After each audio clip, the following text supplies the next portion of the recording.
राज्याचे पालकमंत्री माझे आमचे मित्र अजितदादा आज नाही, खरं अनेक वर्ष काम केलं आम्ही, 20 वर्ष एकत्र.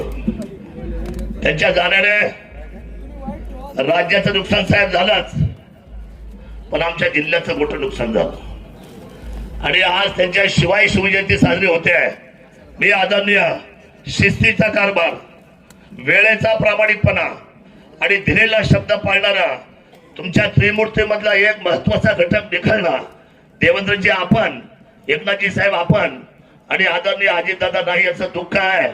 परंतु सुरेंद्रताई पवार आज या पालकमंत्र्यांवर आपल्यावर काम करतायत आणि आज या जिल्ह्यामधून काम होत असताना मी त्यांच्या प्रती, आम्ही सगळे विधानभवनचे आमदार, आम्ही निश्चितपणे या सरकारबरोबर विकासाचं धोरण आणि शिवभूमीला विकासाचं धोरण या महाराष्ट्राच्या उंचीवर नेऊ, हीच भावपूर्ण श्रद्धांजली आदरणीय अजितदादा पवारांना देऊ एवढंच सांगतो.